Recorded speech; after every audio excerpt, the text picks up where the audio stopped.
Hi everyone, welcome to our third wellness training with Healthy Trucker. My name is Andrea and I am the nutritionist and health coach at Healthy Trucker. This week's video is going to be all about hydration. So before we start, I do just want to say that you should always consult your doctor before changing your diet or exercise routine. They know your health the best and you should always take their advice before changing anything.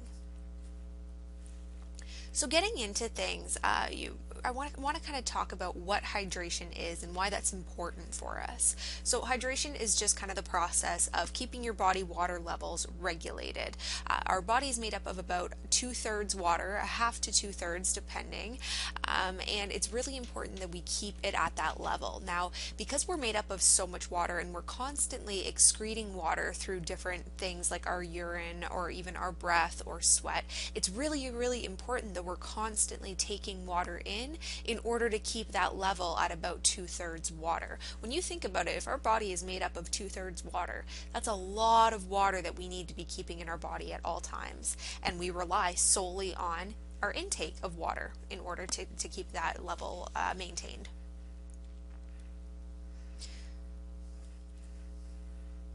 So now the importance of that, what does it actually do for us? So it does things like organ function. Obviously, that's pretty important to us. It helps us to maintain our body temperature, making sure that we're not getting too hot or too cold, helping us to remove waste, lubricating our joints, improving our energy and focus. If you don't have enough hydration, you're going to feel really foggy and not able to focus, and it's going to maintain our blood volume, which is going to help with our blood pressure and our heart rate as well. Now, to talk a little bit about dehydration, that just means that you have more water going out than what is coming in. So you're not drinking enough liquids or taking in enough foods that are high in liquid, and you're going to look a little bit like this guy on the right. Even more so when it becomes more serious, you're going to be very lethargic, not able to get out of bed. You're going to feel terrible and really, really sick. I'm going to talk about the signs of that because there are a lot to look for in yourself or other people, and there's a large range of severity of dehydration. So as we see, he's just kind of sweating after a workout where maybe he didn't drink enough water. So he's a little bit dehydrated, but then we go into much, much further stages of dehydration where it can actually be fatal. So the causes and symptoms of dehydration, there are things like heat and having a fever that's going to cause you to sweat and lose water that way. Extreme exercise, same concept. Vomiting and diarrhea. If you have the flu, for example, you're losing a lot of liquid through the vomit and diarrhea alone, and you're not likely able to take in a lot of water because you're not able to keep it down, so that can be a really serious source of dehydration. Various diseases can cause dehydration, having a limited access to food and water, certain medications, but then also any foods that are diuretics. So we'll talk about foods and drinks that are diuretics in a minute. Now the symptoms of dehydration. You're going to see things like thirst and dry mouth initially. Now, if you are thirsty, it does mean that you are already becoming dehydrated, so I don't ever want you to get to that stage. Always stay on top of it by drinking water all day long so that you don't get there. As the dehydration progresses, you're going to see feelings of weakness and dizziness, confusion and fainting, and then as we progress, your body's not going to be able to sweat or control your temperature. You might start to get overheated. You're going to have decreased urine output, of course, because if you're not drinking water, you're not going to be peeing as much. Decreased skin turgor, so your skin might be a little bit saggy and not able to kind of bounce back when you pinch it. Sunken eyes and temples, this is something that we see in the elderly especially because they are typically chronically dehydrated, and we'll start to see the sunken eyes and temples in them. So in order to stay on top of hydration, as I said, you need to be drinking water and consuming healthy fluids all day long to ensure that you never get to that point of dehydration. Now, how do we do that? What things should you be looking for? What strategies can you implement in order to stay hydrated? My recommendation is always going to be water over everything else. You could also look at decaf teas and coffees to a point. Coffee is a little bit of a diuretic, so it is going to cause you to urinate a little bit more than water would. But if you are used to it and you are drinking maybe 1 or 2 coffees a day, your body is going to be a little bit more used to that. So that's okay, but I wouldn't rely on that for hydration. Low sodium soups and broths are still a good source of water. Fresh juices can be, but I do recommend that you steer clear of juice as much as you can, but the odd one here and there isn't a big deal. Milk, if you do consume milk and you digest it properly, that can be a good source of hydration for you.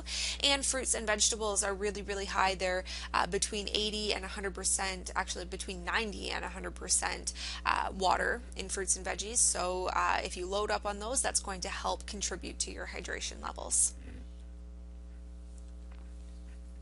Now, when it comes to exercise and hydration, kind of the relationship there, we know that we're losing water through our sweat.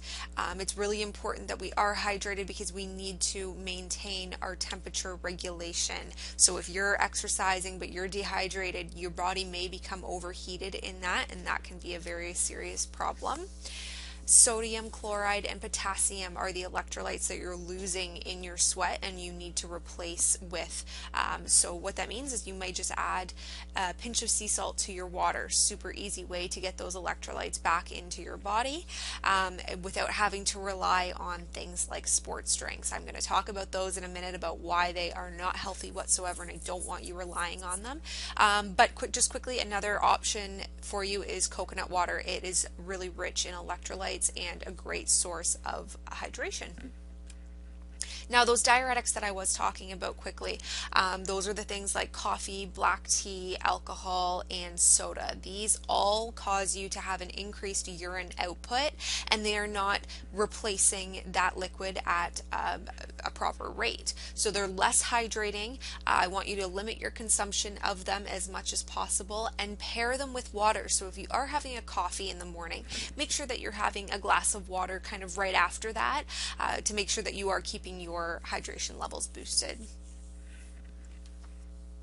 Now, the other choices that you could go for when it comes to hydration, but I don't necessarily want you to do so, are the things like sports drinks, energy drinks, juice, and milk, as we talked about. But here are just the sugar content of these drinks. So as we see with water, 0 grams of sugar. That's great. That's not going to spike your blood sugar whatsoever, so you're not going to have a crash afterwards. It's not going to negatively affect your insulin levels or your energy levels at all.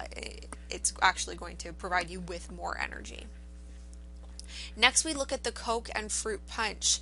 These are not natural sources of nutrition whatsoever. Very, very high in sugar. I want you to steer clear of those at all costs. And then we look at the kind of natural liquids. That's the fresh orange juice and 1% milk. These are marketed as being healthy, but they are not necessarily healthy, not only because of the sugar content, but because of other factors as well, such as the milk not being very easily digestible in most of the population. And then finally, looking down at the sports drinks and energy drinks. Those are not healthy whatsoever, should not have a place in your diet at all, no exceptions. Just please try to stay away from those as much as you can, because what's really in them, you're not getting any form of nutrition from these sports drinks or these energy drinks, and they're actually very dangerous for your health. They're filled with loads and loads of sugar, we know that already, but they're also filled with dyes, which in adults and especially children, those are really linked to behavior issues, not something you should be feeding a 4-year-old when it comes to the sports drinks. I would really hope that nobody's feeding their 4-year-olds energy drinks. That is a serious problem right there. Artificial flavors as well. Flavors like Berry Blitz are not natural. They are just completely chemically made up so that we buy them and we think they taste good, but we are getting absolutely nothing from them. They're just harming our health again. And then caffeine, it's addictive, it's a diuretic. It's not really serving your health in any way. The energy drinks are loaded with it in order to give you that energy boost, but you're only going to crash later on, and it's not serving your hydration whatsoever. Next, to talk about how much is enough when it comes to hydration. So there's lots of different ways to calculate that, but I really want you to focus on how you feel. Gradually increase your water intake if you feel that you're not taking in enough. Around 8-ounce glasses, 64 ounces a day, is usually a good amount. That's the standard 8 cups that you hear about. But if you can aim for even a little bit more than that, gradually working up to 2 to 3 liters, I usually recommend people do aim for about 3 liters as their ultimate goal, working up to that over time, of course. But again, no matter how much water you're drinking right now, the goal is to drink a little bit more, okay? So just work towards that. I know it might seem a little bit overwhelming at first, but you can get there. It's really important, though, that you are staying ahead of the curve, because I talked about thirst is dehydration. If you're thirsty, you're already hitting the first stages of dehydration, and I never want you to get there. All right, so that means drinking before your workouts, drinking before you go into a really hot climate, before you go outside for a walk, making sure that you're just staying ahead of it and never getting to that dangerous point. It's kind of like with hunger. You never actually want to get to the point where you're starving. You want to make sure that you're maintaining kind of a stable blood sugar level and a stable hunger level. Now, how can you get more water if you don't drink a lot right now and you are looking to increase your water intake? Drink more water when you wake up. The first thing that you should do in the morning is drink a glass of water, because sleep is extremely dehydrating, and when you wake up you are a little bit dehydrated. So that's a really important time of day to just grab a glass of water. You should drink more water before your meals. That is a good kind of trigger for you throughout the day. Oh, I'm about to have a meal. Well, I'm going to have a glass of water first. If you don't like the taste of water, flavor it with fruit.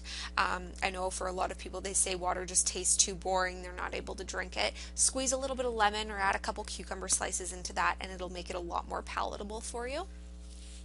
If you are driving all day long, I know it can be a little bit difficult to get hydrated on the road.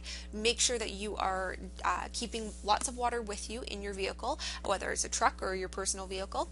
And if you know that you're stopping in about half an hour, drink as much water as you can so that you're able to go to the washroom when you do get stopped. Because I know that can be a little bit tricky. You don't want to drink a lot of water while you're driving because you're going to have to go to the washroom.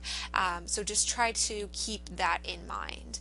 At bedtime, believe it or not, I do recommend that people have a small glass of water. I do this every single day, and now my body is used to it. At first, it might seem like you have to get up and pee within the first couple hours of sleeping, but over time, you'll actually be able to get through the entire night without having to get up.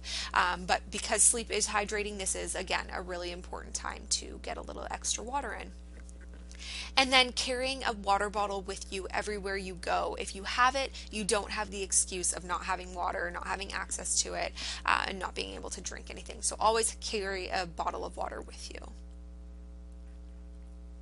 Few more tips. If you really are struggling with drinking water, keep some water on your desk at all times if you work in an office, or in your truck, in your vehicle, in your purse, wherever you are. Just make sure that you always have water around you. Use a timer. So if you're really struggling, you can set a timer to go off kind of every 2 hours, and that'll just remind you, you know what, it's time for another glass of water. I haven't had any yet. There's lots of apps that you can download that will help do this for you, help to remind you throughout the day to drink. And you could also put markings on your bottle of water. So just mark kind of 9, 10, 11, 12 p.m. to remind yourself that each hour you should be hitting those notches on your water bottle.